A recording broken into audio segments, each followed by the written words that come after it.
Hello, dans cette vidéo, on va voir comment dupliquer les templates que j'aurais fait ici dans le template Notion et toutes les checklists pour pouvoir les utiliser par exemple dans ta to-do list. Donc on va prendre un cas concret ici. On va par exemple aller créer si on veut créer un nouveau lead magnet et qu'on veut se souvenir un petit peu de ce qu'on doit faire, mais de manière très résumée. Donc j'ai créé et je vais créer pour plein de situations, plein de petites checklists que tu pourras récupérer, que tu peux soit imprimer, soit que tu vas pouvoir utiliser directement dans ta to-do list sur Notion. Donc si tu utilises tout le template ici de Notion, ça va être vraiment hyper intéressant de pouvoir le faire assez rapidement.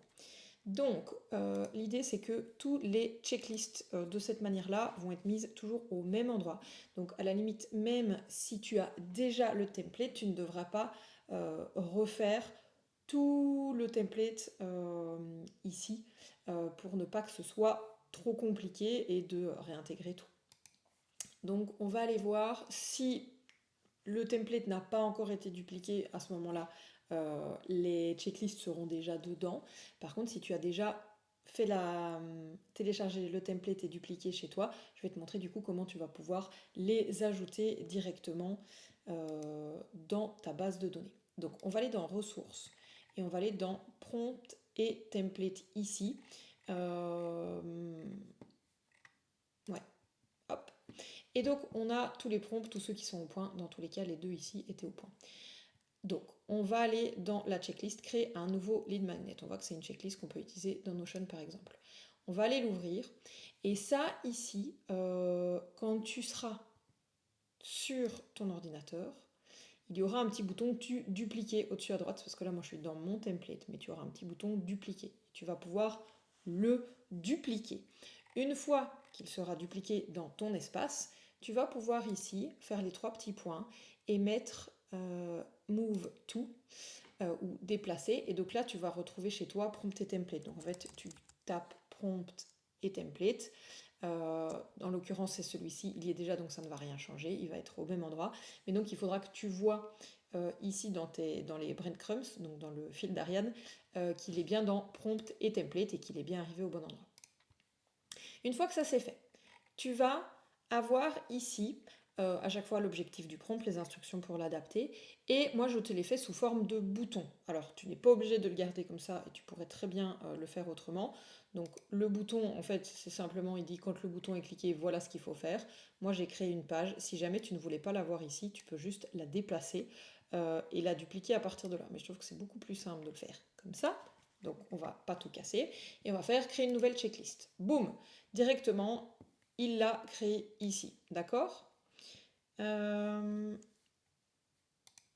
a ici donc notre checklist qui a été créée. Plusieurs manières de le mettre dans ta to-do list. Tu vas pouvoir soit bouger ici en fait toute la fiche dans ton dashboard. Donc de la même manière que tout à l'heure, move to, et ici on va aller chercher la to-do. Tac, c'est celle-ci. Boum, je vais te le montrer dans le dashboard. Elle est du coup ici vu qu'elle n'a pas de date, d'accord. D'ailleurs, on peut voir ici que on a les petites choses qui ont changé les propriétés, donc tu pourrais mettre jour à faire aujourd'hui si tu voulais la retrouver par exemple directement ici. Donc ça c'est la première manière de le faire, où tu peux du coup dupliquer, bouger tout cet espace-là dans ta to-do list. Par contre, si tu as envie de t'en occuper petit à petit et au fur et à mesure, par exemple de un certain jour créer le lead magnet, le lendemain créer le funnel, le jour d'après peut-être gérer les emails, etc.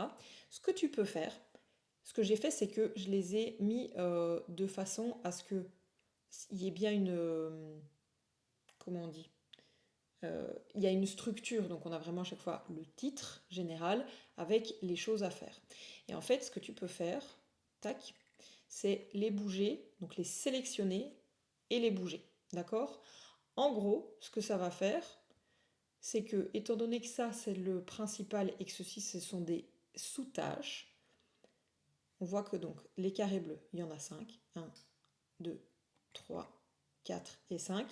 Si je les bouge de cette manière-ci en les sélectionnant, en faisant move to, ça va les bouger et ça va en fait transformer mon bloc ici. Le premier bloc, ça va le transformer en une page. Donc le titre de ma page sera créer le lead magnet et à l'intérieur, j'aurai définir l'objectif, etc. Donc je vais te montrer directement. On fait move to, on va aller rechercher notre to do.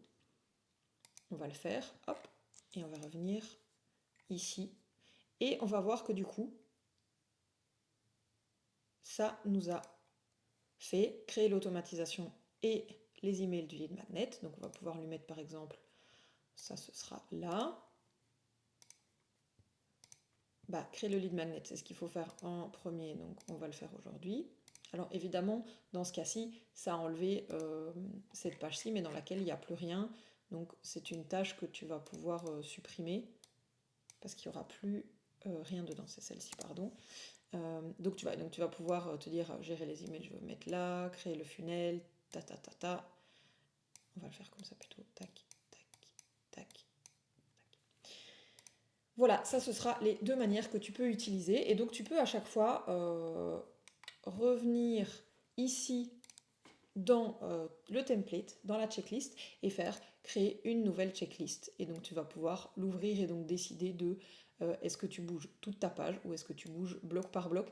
Et là, ça va vraiment être une question d'habitude, de comment est-ce que tu gères ton organisation. Est-ce que tu mets une seule tâche et alors peut-être si tu prends plusieurs jours, bah, tu vas bouger ta tâche de jour en jour, ou est-ce que tu aimes vraiment pouvoir après avoir la bonne...